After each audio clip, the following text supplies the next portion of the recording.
Pertama-tama mari kita panjatkan puji dan syukur atas kehadiran Allah Subhanahu wa taala yang telah memberi kita, yang telah melimpahkan rezeki beserta rahmat.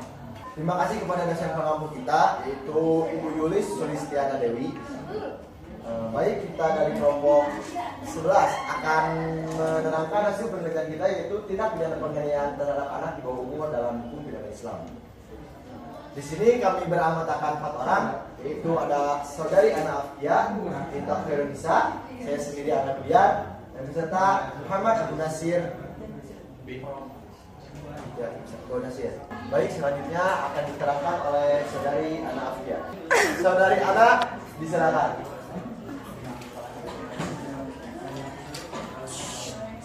Baik, latar belakang pengertian. Penganiayaan adalah tindakan yang menyebabkan luka fisik atau emosional. Tindakan ini bisa berupa tindakan kekerasan seperti menendang, memukul, menyiksa, hingga menyebabkan korban terluka secara fisik. Selain itu, penganiayaan juga dapat berupa kata-kata kasar, hinaan, atau perlakuan seseorang yang menyakiti perasaan korban sehingga memicu trauma yang emosional. Terus, kasus penganiayaan ini sering dipicu oleh ketimpangan ekonomi dan kekerasan dalam keluarga. Ketimpangan ekonomi ini menyebabkan banyak orang tua stres sehingga memicu tindakan kekerasan. Nah, di sisi lain, kekerasan dalam keluarga juga merupakan contoh buruk yang terus diwariskan. Karena ketika anak-anak tumbuh dan besar di lingkungan yang penuh dengan kekerasan, cenderung anak-anak ini menganggap bahwa tindakan tersebut merupakan hal yang wajar dan normal. Nah, ketika anak-anak tersebut sering menyaksikan tindakan kekerasan, hal ini dapat mempengaruhi cara mereka berpikir, cara mereka merespon konflik, dan cara mereka beradaptasi dengan orang lain. Hal ini menciptakan kekerasan sulit diputuskan jika tidak ada upaya untuk penyadaran dan intervensi untuk mengubah pola pikir mereka atau cara pandang mereka terhadap kekerasan. Nah, dalam Islam juga, Islam sudah sangat melarang keras mengenai tindak kekerasan ini. Jika ada pelaku atau jika ada seseorang yang melakukan tindak kekerasan ini, orang tersebut akan dikenakan sanksi sesuai dengan syariat seperti takzir, qisas, dan diyat.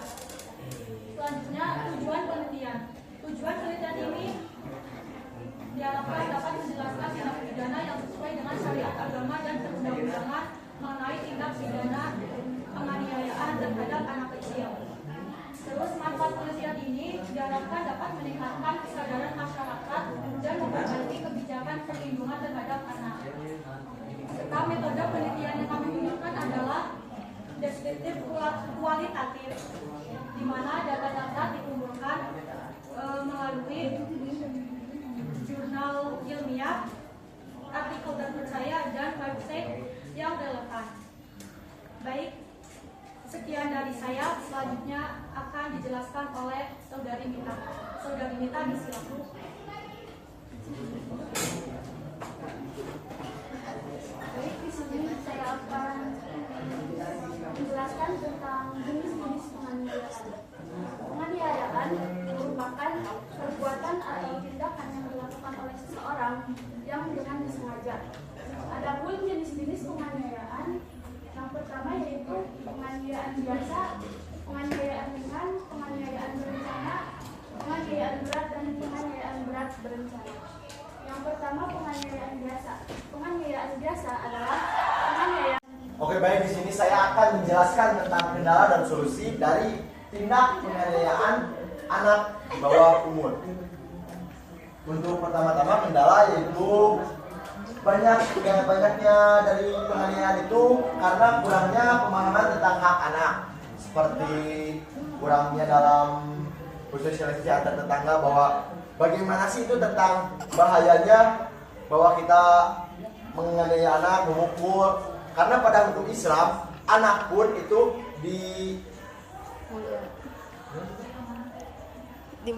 dicap sebagai amanah, itu tidak boleh dalam kekerasan fisik maupun psikologis. Karena itu ya nggak boleh lah gitu. Terus untuk kendala kedua, kurangnya akses perlindungan pada anak, seperti misalnya yang kejadian itu di pelosok, terus kurangnya dalam kayak apa sih, kalau di luar negeri itu kan ada UNICEF perlindungan pada anak, kalau di Indonesia juga apa sih namanya teh? Ya pokoknya itulah ya. Terus kurangnya pelaporan kekerasan seperti ya acuh gitu tetangganya bahwa tentang kekerasan itu sudah sebagai hal yang lumrah. Jadi banyaknya kekerasan dalam anak. Dalam kekerasan pada anak. Pinter juga. Baik pengaruh media dan teknologi. Seperti apa sih pengaruh media dan teknologi terhadap kekerasan anak? Itu seperti kayak ibunya itu lagi sosial media, terus dia itu mendapatkan head comment kayak menghina gitu, karena beliau yang menonton media sosial itu tidak bisa mencurahkan terhadap orang tersebut, maka ia mencurahkan terhadap anaknya sendiri. Nah, untuk kita lanjut kepada solusi dalam tindak kekerasan terhadap anak di bawah umur itu, yaitu satu, melakukan edukasi masyarakat melalui program tentang hak anak. Dua, adakannya petugas perlindungan anak di setiap desa maupun kota. Seperti negara itu harusnya ketika banyaknya kasus tentang kekerasan anak di bawah umur, sebaiknya setiap desa-desa itu diberi fasilitas dalam perlindungan anak itulah, seperti kayaknya adanya patroli gitulah, kayak apa ya, contoh konseling sekali edukasi. Melakukan demo lalu 3, melakukan demo seperti stop kekerasan terhadap anak.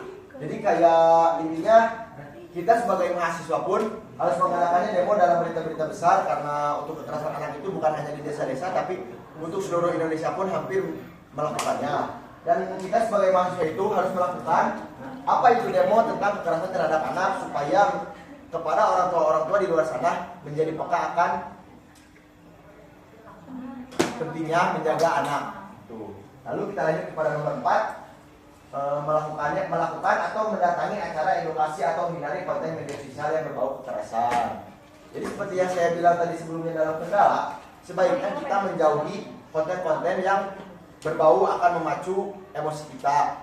Terus kita datangi seperti seminar-seminar gitulah untuk melakukan tentang pentingnya kita dalam menjaga anak. Terus kita bagaimana sih kita caranya menjadi orang tua yang baik. Nah, kita harus mendatangi acara-acara seperti itu supaya agar orang membuka pikiran-pikiran orang tua di luar sana. Itu. Baik. Terima kasih, sekian dari saya. Selanjutnya akan dilanjutkan oleh Saudara Nasir. Saudara Nasir, disilakan.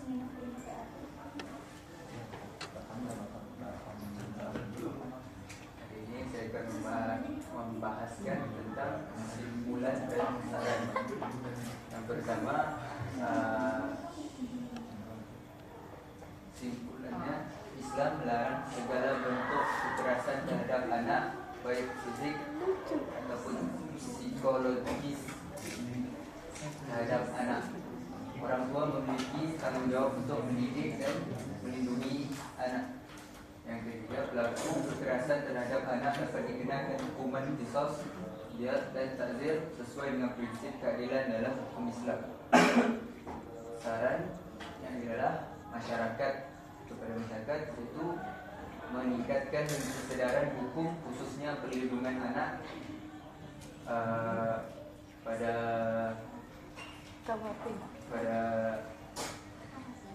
aparat hukum dapat menegakkan hukum dengan tegas dan adil terhadap pelaku yang melakukan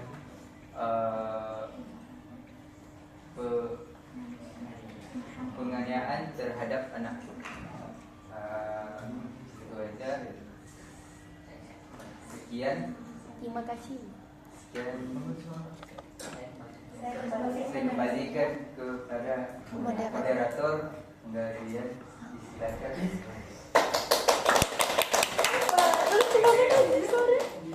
Baik, sekian dari kelompok 11 tentang tindak pidana kekerasan terhadap anak di bawah umur. Bertanya pada saudari Ana, akhir-akhir ini marak terjadi kekerasan dalam rumah tangga atau kekerasan pada anak. Bagaimana sih cara yang efektif untuk memutus atau memutus kekerasan tersebut?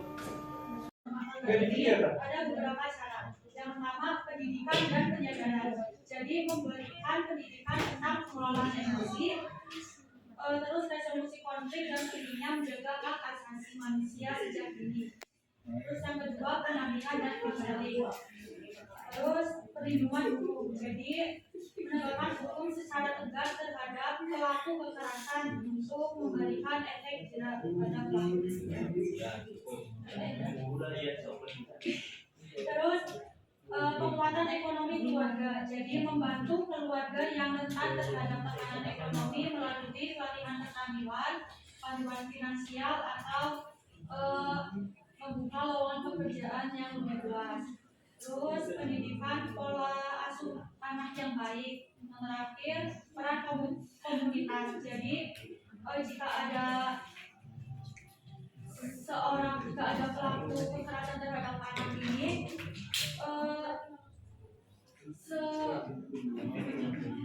seseorang atau tetangga peran komunitas ini jadi peka terhadap tindak kekerasan dan berani melaporkan kepada pihak yang berwenang. Izin bertanya kepada Saudara Abu Nasir, apakah peraturan perundang-undangan yang melarang kekerasan terhadap anak seperti UU Perlindungan Anak telah cukup efektif mencegah kasus kekerasan dalam keluarga, sekolah, dan masyarakat? Maulana tentang keberhasilan undang yang sedia ada terhadap kasus efektivitas peraturan perundang-undangan termasuk perlindungan anak dalam mencegah kekerasan terhadap anak masih menjadi tantangan di berbagai negara termasuk Indonesia. Beberapa poin untuk menjelaskan keberhasilan dan kendala dalam pelaksanaannya. Keberhasilan hukum perlindungan anak. Landasan hukum yang kuat yang ada di Indonesia adalah UU nomor 35 tahun 2014 tentang perlindungan anak, yaitu revisi daripada UU nomor 23 tahun 2002, memberikan kerangka hukum yang jelas untuk melindungi anak dari kekerasan fisik, psikologis, seksual maupun eksploitasi anak. Yang kedua yaitu sanksi hukum. Hukum ini memberikan ancaman pidana yang cukup berat bagi pelaku kekerasan yang diharapkan menjadi efek jerak. Kendala dari dalam efektivitasnya, penegak hukum yang lemah, minimnya pelaporan, banyak kasus kekerasan tidak dilaporkan karena faktor rasa malu, takut, stigma atau ketergantungan ekonomi pada pelaku. Atas kajian daripada UNICEF ya, kekerasan terhadap anak yang berlaku di Indonesia pada tahun ini, yang berlaku pada perempuan yang 18%, namun lebih tinggi pada lakinya yaitu 24%. Ya, berkemungkinan terdapat pada kendala dalam efektivitasnya daripada minimnya pelaporan, proses hukum lambat ataupun korupsi. Terima kasih.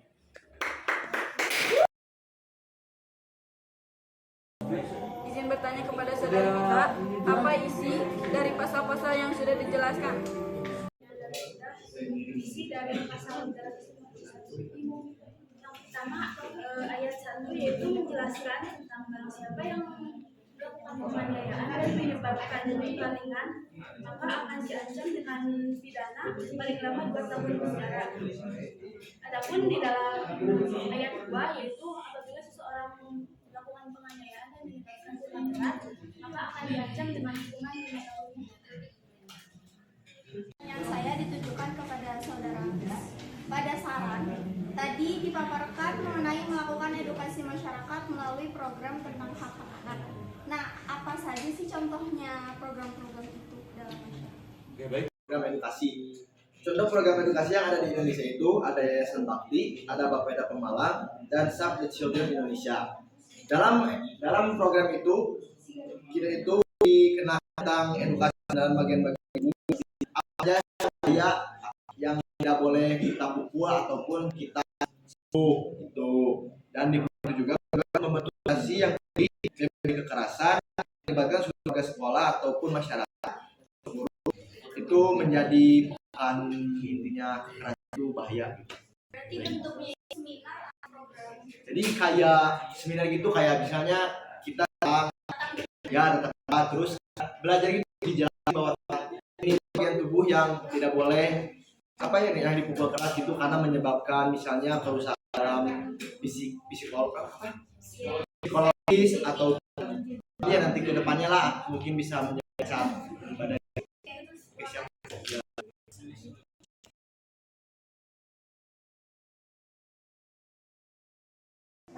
Baik, sekian dari kelompok kami. Mohon maaf bila ada kesalahan. Kurang lebihnya mohon maaf. Assalamualaikum warahmatullahi wabarakatuh. Waalaikumsalam.